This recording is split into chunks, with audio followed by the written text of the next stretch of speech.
Today's episode is a mystery school lens on this idea of synchronicity. Today, we're going to talk about the whisper behind the coincidence. Have you ever thought of someone just randomly, and then your phone lights up and it is them calling you? Or maybe you've been pondering a question, something deep, something gnawing at the edge of your awareness. And then, out of nowhere, you hear a stranger say something that feels like a direct answer to your question.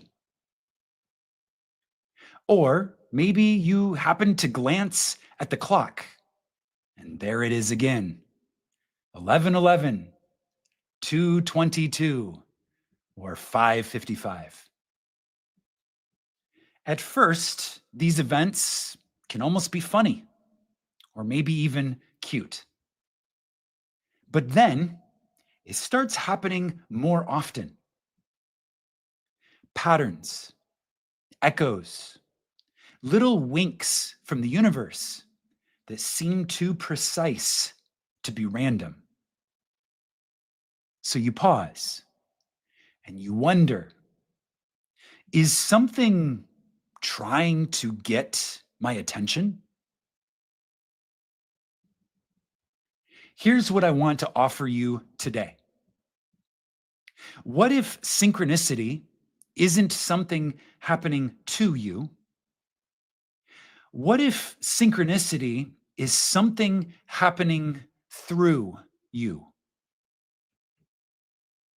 What if these patterns are not glitches, but glimmers? What if you're not crazy or seeing things or reaching for meaning where in truth there is none? What if the whisper underneath the coincidence is that you are remembering the truth? The truth that you are not separate from the field around you. The truth that your thoughts, your attention, and your very awareness reverberate. Many of us were raised to believe that reality is something outside of us, something we're experiencing out here. It's cold, it's static, and for the most part, it seems to be unaware of us. But the ancient mystery schools and the quantum poets of today would suggest something far more beautiful. That reality is not only aware of you, it is responding to you. These mystery schools teach us that life is not a stage that we stumble through. Life is a mirror that we dance with. And that mirror is not silent. That mirror speaks, not in paragraphs per se, and not even really in instructions. The mirror speaks in symbols, in moments, in glimmers, in numbers, in echoes. That mirror that we dance with speaks in synchronicity. Now, before we get too far ahead, let's acknowledge the skeptic in the room. Maybe it's your voice, maybe it's someone else's voice, but the skeptic is the one that says, all of this, it's just pattern recognition. The human brain is wired for it. There's nothing magical happening here. And you know what? That voice is not wrong. Yes, the human brain is wired for pattern recognition. But here's the deeper question. Why? Why are we wired for patterns? Why do we instinctively search for alignment, for meaning, and for resonance? Could it be possibly because you and I come from a source that speaks in patterns? Could it be that that synchronicity is less about superstition and more about source recognition? I'm going to say that again. Synchronicity is not about superstition. Synchronicity is about source recognition. It's about recognizing source. Synchronicity occurs as the soul begins to remember its native language, a language of alignment, of correspondence, and of echo. So today we're going to begin this exploration of synchronicity, not as blind believers and also not as skeptics either. We're going to embark on this exploration as mystics, as witnesses who pay attention, as authors who are willing to ask, what is this moment mirroring back to me? Okay, so let's begin. The mechanics of meaning. Let's peel back the curtain a bit. What is actually happening in a moment of synchronicity? What is the mechanism underneath the magic? Let's say you think of your grandmother, and then a few minutes later, you hear her favorite song playing in a cafe as you walk by. Was that chance? Was it probability? Was it the Spotify algorithm? Or was something deeper at play? We're going to take a look at this question through two lenses, because mystery school work is really about holding multiple lenses at the same time. First lens, let's look at this psychologically. From a psychological point of view, synchronicities are simply the brain's pattern recognition system coming online and firing up. Truth is, our subconscious is always scanning, always looking for something that is a match. And when something is found that is a match to our internal state or thought, it is flagged for our conscious attention. Okay, that makes sense. I think most of us can relate to that, we've experienced that. But here's the second lens, the metaphysical. From the metaphysical perspective, consciousness is not trapped inside your skull. Consciousness is non-local. It is distributed. It is interwoven with the very fabric of existence. Or as we like to say here in Sunday Mystery School, consciousness is the only reality. There is nothing that exists that is not consciousness. And this means your thoughts as a conscious being do not just live inside your head.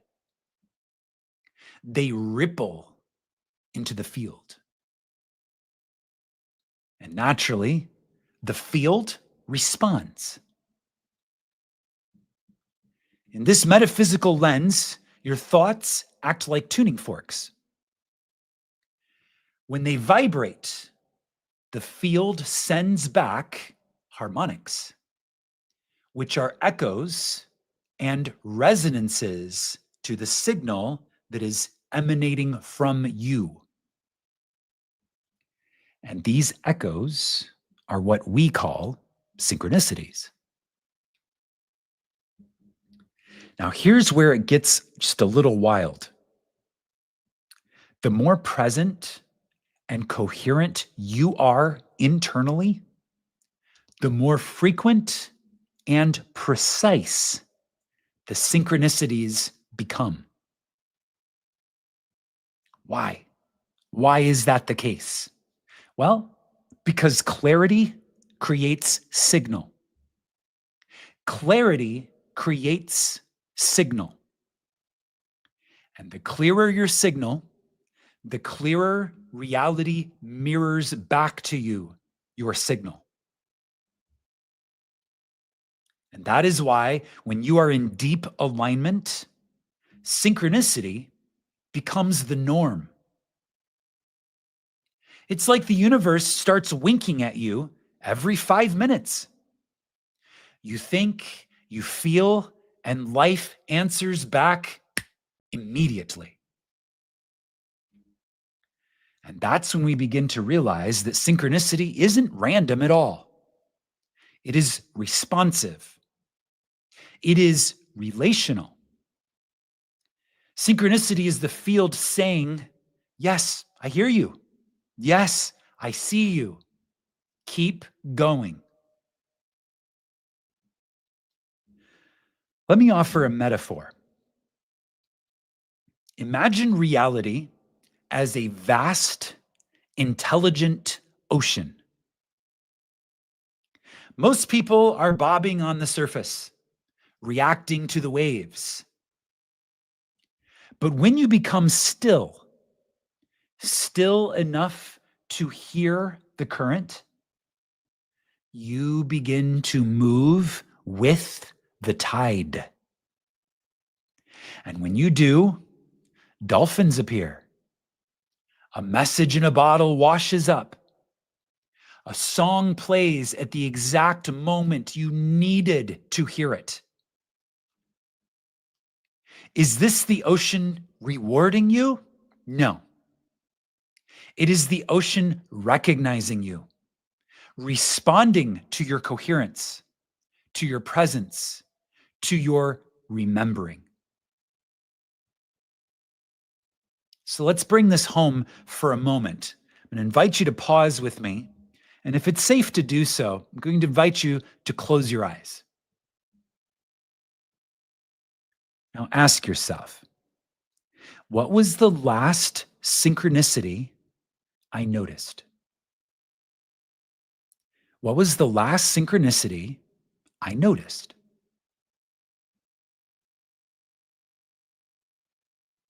This could be a number, a dream, some sort of symbol, a message, a song. Now, once you have it, here's the second question. What meaning was knocking at the door? What meaning was knocking at the door embodied in this synchronicity? Now, I don't mean the obvious one, I mean the one underneath. What was your soul saying to you? Because here's another mystery school truth. Synchronicity is not a fixed message. Okay, so you see a number pattern, it doesn't only mean one thing. Synchronicity is not fixed in that way. Synchronicity is an invitation. Synchronicity is not saying this is what this means. Synchronicity is asking, what are you ready to see in me? So the next time reality whispers to you through a symbol or a song or a number or a glance, don't just smile and move on. Pause. Breathe. And ask, what meaning am I ready to remember right now?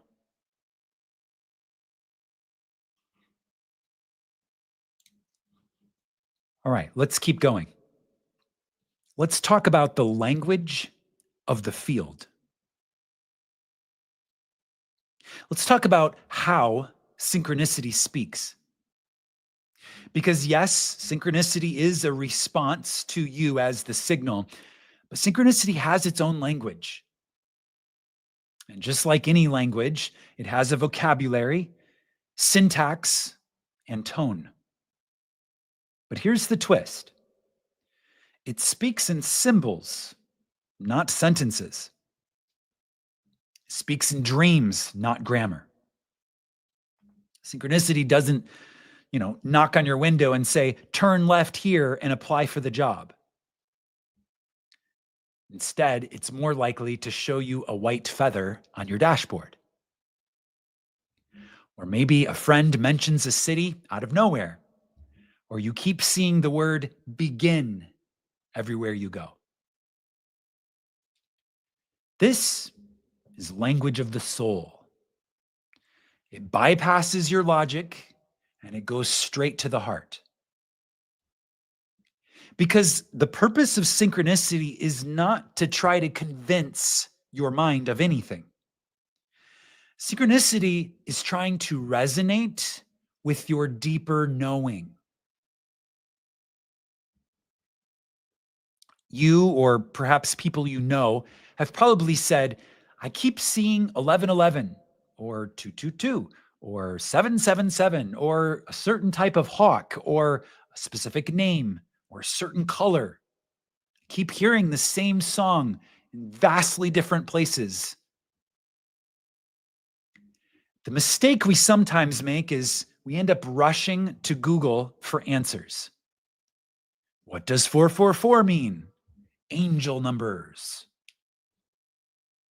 But here's the deeper mystery school truth. The symbol itself is only half the message. The symbol itself is only half of the message.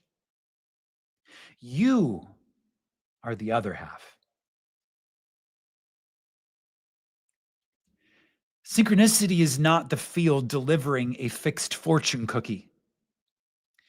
Synchronicity lands like a call and response. The number 3 to one person might mean Trinity. And to someone else, it might mean 3 years since my awakening. So the real question isn't, what does the synchronicity mean? The real question is, what does this synchronicity awaken in me? What does this experience of synchronicity awaken in me?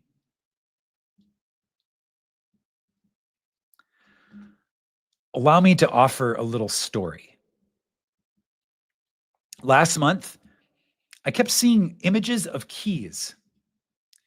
I'd see them on signs, in dreams, even artwork. I even found a literal key laying on the ground.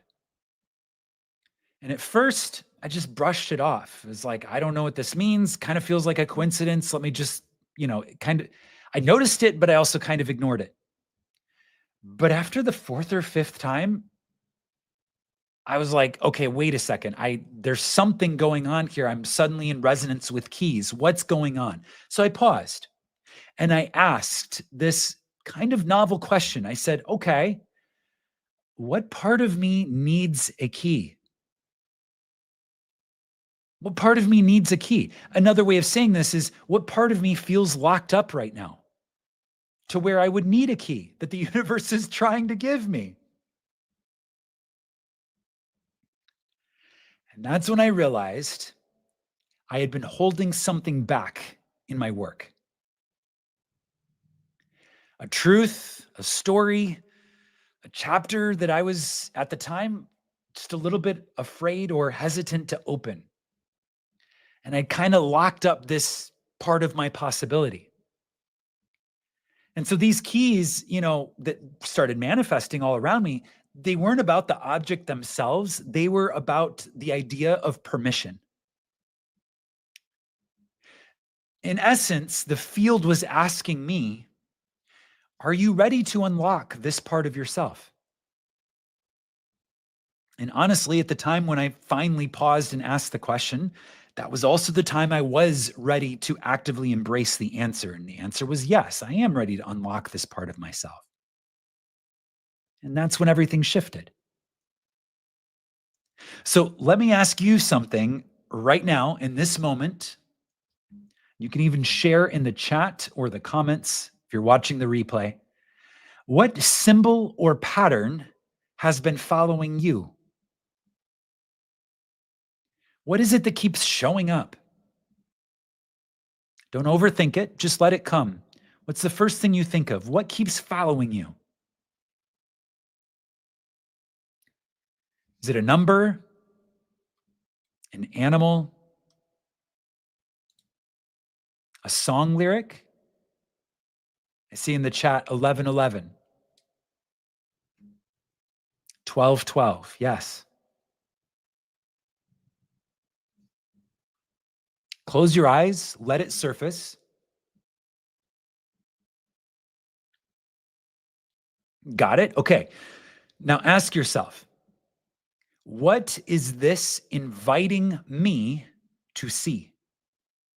What is this inviting me to see? Not in a literal sense, in a soul sense.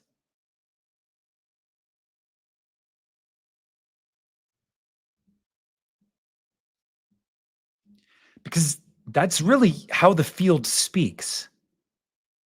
The field speaks to you in a way where it's inviting you to see something.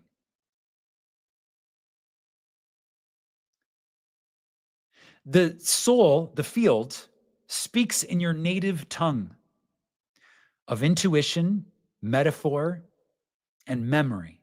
I mean, think about, human consciousness, pre-language human consciousness. What would be our native tongue before we ever learn English or Spanish or Portuguese? It would be intuition, metaphor, symbolism, and memory. That's exactly how the field speaks to us. This is not about the field trying to be mysterious. It's about the field trying to be felt. Because if we were processing these symbols, these communications through our language centers, we might discount them completely. But when they show up in this native tongue of intuition, metaphor, and memory to be felt, now it is a communication between our soul essence and the field. And now the field is reflecting back to us something that resonates with our soul essence. So if you brought your journal today, here's something you might want to write down. Synchronicity is not proof of something. It is participation in something. You're not meant to solve it like a puzzle. You're meant to dance with it like a partner.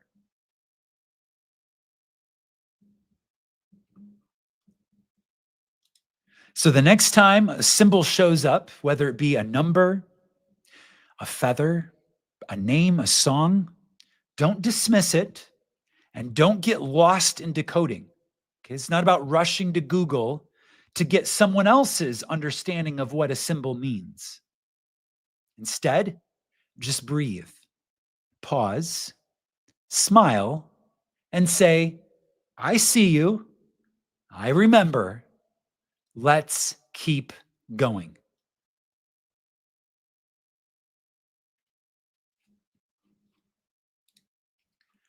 All right. Let's talk about why synchronicities seem to increase as we walk our path of spiritual awakening. Okay, because there's some folks that maybe are at the very beginning of the path and they very rarely see them. And then there's other folks where they can't move an inch without seeing something that resonates to them as a synchronicity.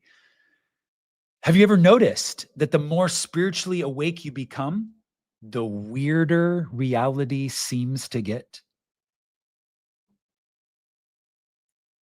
Synchronicities start happening more often. Numbers seem to follow you.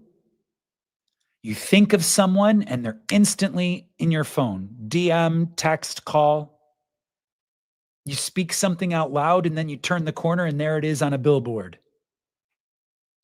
You ask a question and a stranger walks by in a completely unrelated conversation and answers it without even knowing that they were speaking to you. At first, it's fun or funny. And then it keeps happening and it gets a little eerie. And then eventually it becomes the norm. But why? Why does this happen specifically as we awaken? Well, here's the transmission and the key idea. The more coherent your consciousness becomes, the more responsive the field becomes.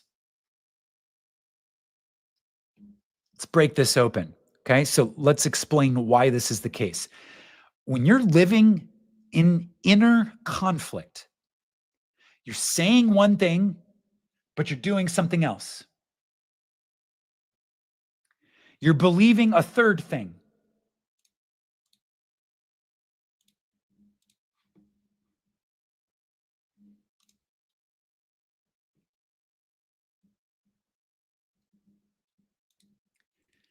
When you do that, saying one thing, doing another, believing a third, reality gets mixed signals. And that means you are radiating static. This is a fun glitch that's happening right now. Is this a synchronicity for anyone?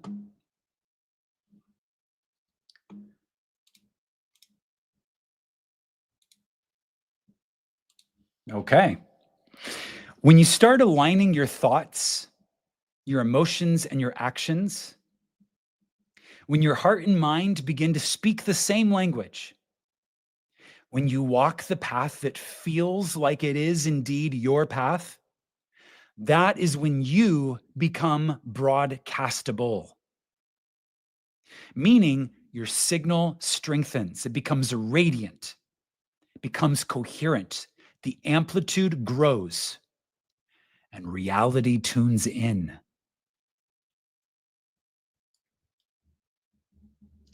This isn't magic. This is resonance.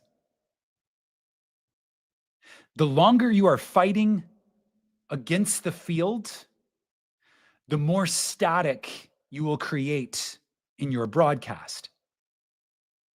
But when you cease fighting against the field and you come into alignment, into harmony with yourself, with your inner signal, with your soul, you begin participating in the field. And that's when reality begins to participate back.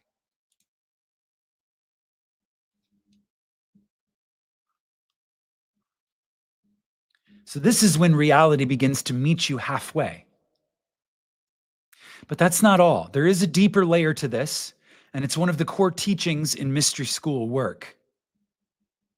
Synchronicity is increasing because your timeline is becoming more deliberate. When you're walking the path you chose, not the one you inherited or defaulted into. When you're walking the path you chose, you have entered into authorship. And that is when the simulation gets playful. Reality starts leaving you breadcrumbs, little nudges, little echoes, little pulses of confirmation. It's not guiding you in the sense that something outside of you is steering. What it's doing is reflecting you, specifically now that you are operating as a sovereign signal. Okay, so let me say this again. Synchronicity is the simulation's way of saying, yes, this is you. Keep going. Okay, so I see trip numbers everywhere. 111, 222, 333, 444. I will go through weeks where every time I look at the clock, it is a synchronicity number looking back at me. And I've come to understand this as confirmation of my very clear, coherent, radiant signal of authorship. Naturally, the world outside of me would be lockstep with the world inside of me when I am broadcasting a clear and radiant signal of authorship. So, guess what I'm not doing? I'm not rushing to Google to look up what does it mean when I see 1111 or angel number 333, because I know that any meaning that someone else is applying to these numbers may or may not be resonant with my truth. So instead, I'm choosing to apply my own meaning. And when I see these things, I choose to see them as confirmation that my signal is bright, my amplitude is high, and I am radiating coherence. So I see these things and I pause and I smile and I say, clearly, I'm on my path. Let's keep going. Now, I want to make something very clear here. Just because you start seeing a lot of synchronicities, that does not mean that your life is perfect or that suddenly and magically everything will be easy from here on out. Synchronicity simply means that you are in active communication with the field and you've cleared enough static from your life that now your signal is being received and reflected back to you. This is an indication that you're moving closer to your source code. That's why synchronicities often increase during times of transformation, such as when you're leaving a relationship or changing jobs or stepping boldly into your purpose. This is you broadcasting a new frequency, and this is reality echoing it back. Okay, I'm going to give you another quick example. During the weeks leading up to the launch of Brave Mystic training, I was doing a lot of curriculum development work. I was building the websites, the landing pages, the email, all of the information, all of the story, the narrative around it of what this is, what we're offering, what the container is. And during this time, I was constantly seeing spirals. He showed up in the clouds in kind of an unwitting way. I was like, how is that cloud looking like this? It was a little mind blowing. They showed up in logos, in dreams, and even in my food. Spirals are a symbol of a deep inward journey of integration and evolution that returns to the center. And that's exactly what Brave Mystic training is all about. It's about remembering the author within. Now, I didn't decide that I was going to see spirals everywhere. I didn't ask for a sign. Show me that Brave Mystic training, none of that. But the field was still speaking nonetheless, and I had trained myself to listen. And that's the difference. Most people experience synchronicity and brush it off as coincidence. Doesn't mean anything. But initiates, those on the path of remembrance, of authorship, we learn to pause, to feel, and then to respond.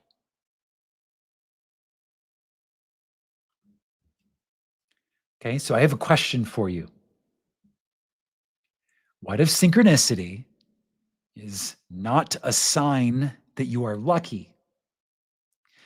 What if synchronicity is a sign that you are listening?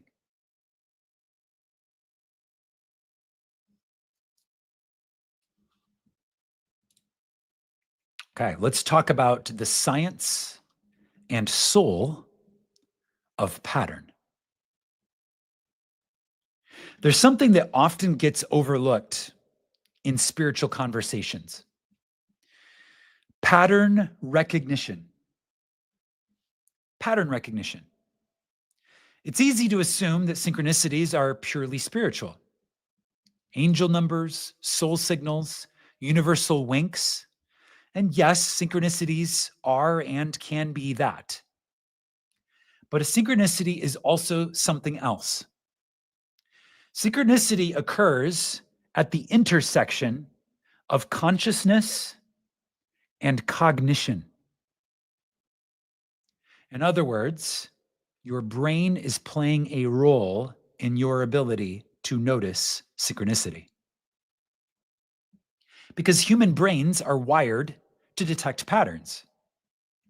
And we've evolved this way. Pattern recognition is how we've survived predators and learned languages and even found food. Pattern recognition is not just a feature of consciousness, it is the very foundation. So let's bring both perspectives together, the science and the soul. From a neuroscience lens, your brain has something called the Reticular Activating System, or RAS. You can think of this like a filter. Out of the billions of bits of data flying at you in each second, it is the RAS that decides what is important. The Reticular Activating System filters out the noise and it highlights what matches you, your focus, your beliefs, and your state. So if you believe that life is acting against you, guess what? You're going to notice everything that proves that point because your RAS is going to surface all of the evidence. But if you believe I'm being guided by my higher self, your brain will start to pick up on the signals that affirm that belief. But here's the twist. This filter does not decide what is true. This filter only decides what gets your attention. So yes, sometimes a synchronicity can just be the RAS doing its job. But here's the soul level view. What you focus on becomes your interface with the field. What you focus on becomes your interface with the field. Okay, so we talk about attention being the most valuable currency any human being possesses, far more valuable than gold, silver, dollars, Bitcoin. Attention. Attention is the currency of consciousness, and consciousness is the foundation of reality. So when you think about attention being the most valuable currency you possess, what you flow your attention towards becomes your interface with the field of your reality. And there's a sacred meaning to this.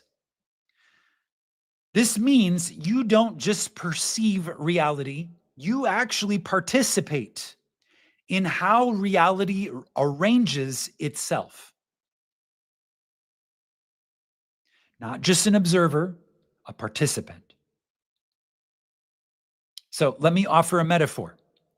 Let's imagine that reality is a giant cosmic slideshow with infinite images, infinite options, and your consciousness, which includes your pattern recognition, is the clicker.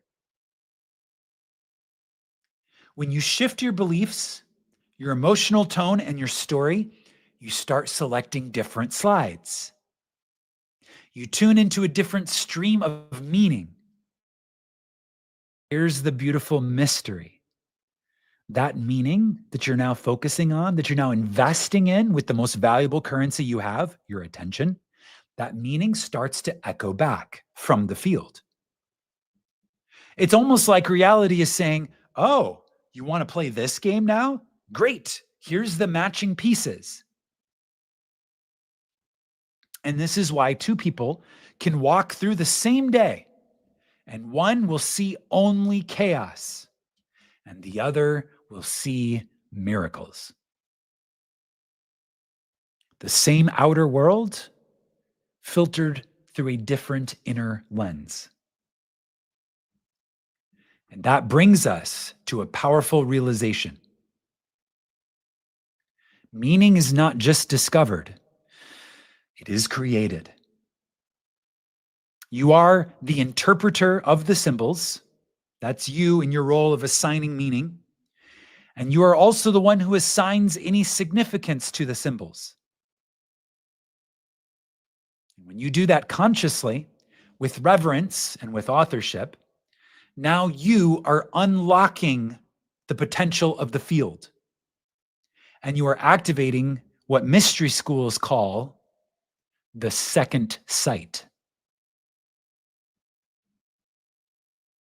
This is the ability to perceive reality not just as it appears in the sensory spectrum, but to perceive reality as it communicates at the level of the second sight.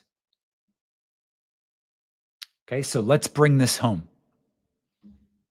The next time you see repeating numbers, or hear the same phrase 3 times in a week, or feel that nudge in your gut that something is lining up, pause, feel, and ask yourself, what field am I tuned into right now? And what is mirroring back? Because the symbols are alive, and so are you.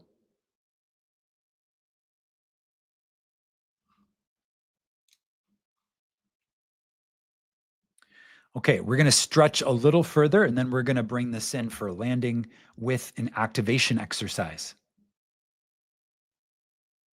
Okay, so if synchronicity is a conversation, then that means reality has a language. We can call it the language of the simulation. Now, simulation might sound like a sci-fi word, but it has been used by mystics and physicists alike. Plato referred to it as the world of appearances. Indigenous elders of multiple traditions speak of dream time. And modern thinkers like Tom Campbell, Donald Hoffman, suggest that what you and I call reality is more like a rendered interface, something that is projected by consciousness and not the source of it. So, what if synchronicity is the native language of the simulation's interface? What if you and I are not just inside the simulation? What if we are co-authoring it? Synchronicity is how the simulation speaks back to you when you start to radiate and speak from your soul. Okay, so let's break that down.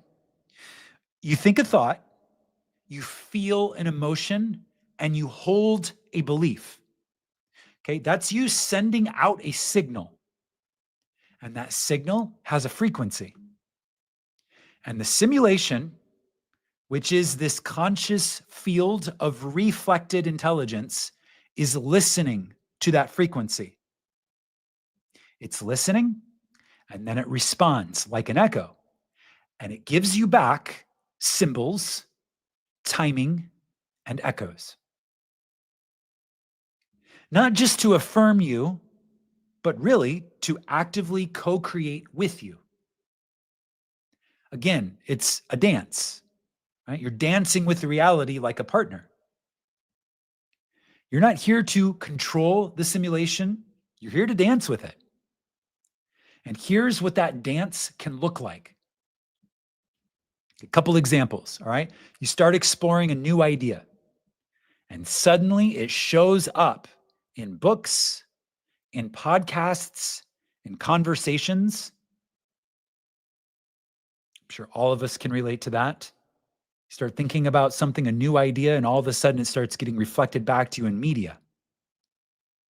Or maybe you start doing some work on yourself and you start healing an old wound. And then someone from your past calls unexpectedly. Maybe you choose a new identity to embody. And then your environment rearranges itself to either support or challenge that identity. These aren't just weird coincidences, they are responses. They are feedback loops from a living universe that is actively mirroring your authorship. And the language that this universe speaks is poetic. It doesn't use grammar, it uses metaphor. It speaks in numbers, animals or animal behavior, song lyrics, overhearing snippets of conversations, dreams, objects left in your path, and even timelines that loop back in on themselves to offer closure. And this is why our ancestors, the ancient cultures of the past, honored omens. Our ancestors honored omens. They paid attention to the way that birds flew, to the shapes of clouds, and to the content of dreams. And they didn't do this because they were superstitious or primitive. They did this because they remembered something that we are just now relearning. And that is that the world is not dead. It's not a dead object. The world is a mirror and it is alive. You and I were never meant to move through reality as passive observers. We were meant to move through it as attuned participants.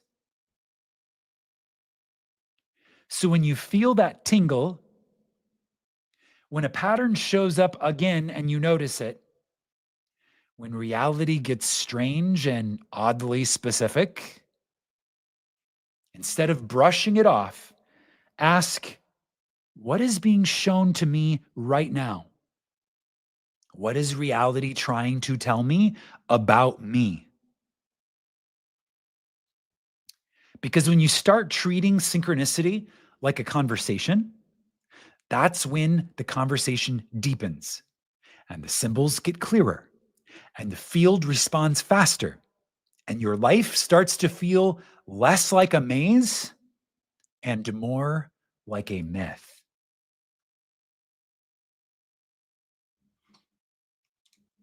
Okay, let's bring this in for landing and move into integration. This is a ritual for synchronic alignment.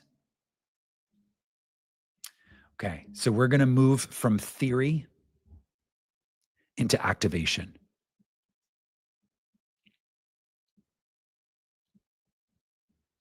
If the field is alive,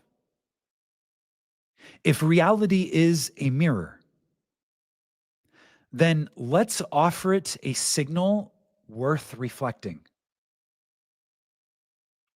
This is a simple ritual you can use anytime you want to sync up with the deeper rhythm of life. You don't need candles or any special equipment, just presence and willingness. Okay, you ready? All right, step one, pause. Wherever you are, pause for a moment. Become aware of your breath. Feel your breath enter and leave your body. Feel the weight of gravity holding you.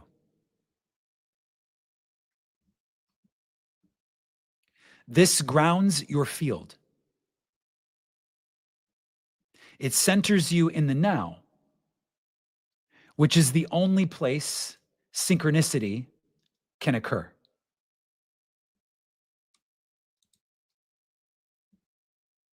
Step 2, speak your intention aloud. Doesn't have to be fancy, it just has to be honest. So you can say something like this. I'm going to give you 3 examples. I open to the sacred language of my life. I am willing to receive signs. I trust that the universe is intelligent and kind. Okay, those are some examples, but whatever feels real to you, you want to speak it aloud because speech sends a very loud signal. Okay, so that's step 1 and step 2. Step 3 is to ask for a message. Ask for a reflection, gently and without pressure. You might say something like, what do I most need to remember right now? What do I most need to remember right now? Show me something that will guide me forward. Reveal the next step that is aligned with my soul. And then let go. Release it. Don't obsess. Don't analyze. Just return to your day with open awareness, trusting that you have made the request. The field heard you. The field always hears you. And now it's just a matter of watching what appears. Could be a song lyric, a symbol, a sequence of numbers, or even a dream. But here's the key. It is not about hunting for signs. It is about becoming sign sensitive. When you treat synchronicity like a living conversation, you don't need to chase anything. You simply remain and stay attuned. And that attunement is a form of trust. And that trust is a bridge between you and the simulation. Okay, so let's seal this together. Place your hand on your heart and repeat after me. I am not alone in this world. I walk in a field of intelligence. My life is a dialogue. I am ready to listen. And I am ready to speak.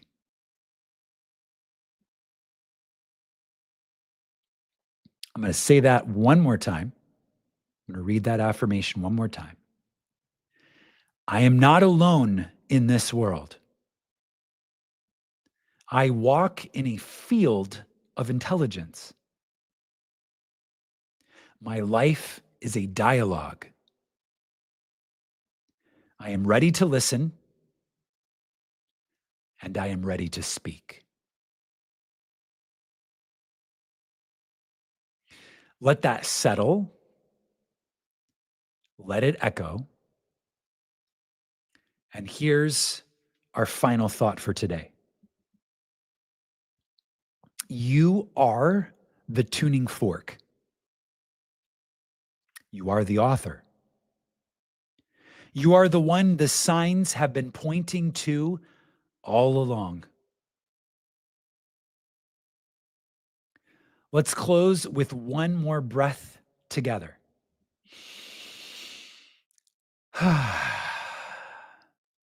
This is how we align, and this is how we begin.